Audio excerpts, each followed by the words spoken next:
trust of quality. ಪ್ರೀತಿಯ ಮಕ್ಕಳೇ, ಪೋಷಕರೇ ಹಾಗೂ ಶಿಕ್ಷಕರೇ, ನೋಡಿ ಈ ಮೂರು ಅಕ್ಷರಗಳು ದಾ ಒಂದಕ್ಷರ ಬಂದರೆ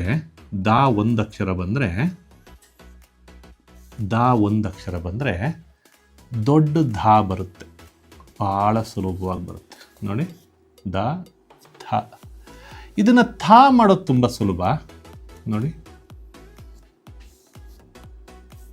ಹೊಕ್ಕಳ ಸೀಳಿ ಈ ಥರ ಬರೆದ್ರೆ ಮೂರು ಅಕ್ಷರಗಳಾಯಿತು. ದ ಧ ಥ, ಈ ಮೂರು ಅಕ್ಷರ ಆಯಿತು. ಓಕೆ, ಸೊ ಈ ಮೂರು ಅಕ್ಷರಗಳಾದರೆ ಇನ್ನು ನೀವು ಡಾನ ಕಲ್ತ್ಕೊಂಡ್ರೆ, ನೋಡಿ ಡಾ ಬರೆಯೋದು ಕಲ್ತ್ಕೊಂಡ್ರೆ, ಡಾ ಬರೆಯೋದು ಅಭ್ಯಾಸ ಮಾಡಿದರೆ ದೊಡ್ಡ ಢಾ ಸುಲಭ. ನೋಡಿ ಢ, ಆಯಿತಾ? ಸೊ ಈ ಅಕ್ಷರಗಳು ಬಹಳ ಸುಲಭ. ಒಂದು ಅಕ್ಷರ ಕಲ್ತ್ಕೊಂಡ್ರೆ ಇನ್ನೊಂದು ಅಕ್ಷರ ಬರುತ್ತೆ, ಒಂದು ಅಕ್ಷರ ಕಲ್ತ್ಕೊಂಡ್ರೆ ಮೂರು ಅಕ್ಷರ ಬರುತ್ತೆ, ಒಂದು ಅಕ್ಷರ ಕಲ್ತ್ಕೊಂಡ್ರೆ 5 ಅಕ್ಷರ ಬರುತ್ತೆ, ಒಂದು ಅಕ್ಷರ ಕಲ್ತ್ಕೊಂಡ್ರೆ 9 ಅಕ್ಷರಗಳು ಬರುತ್ತೆ, ಒಂದು ಅಕ್ಷರ ಕಲ್ತ್ಕೊಂಡ್ರೆ 11 ಅಕ್ಷರಗಳು ಬರುತ್ತೆ.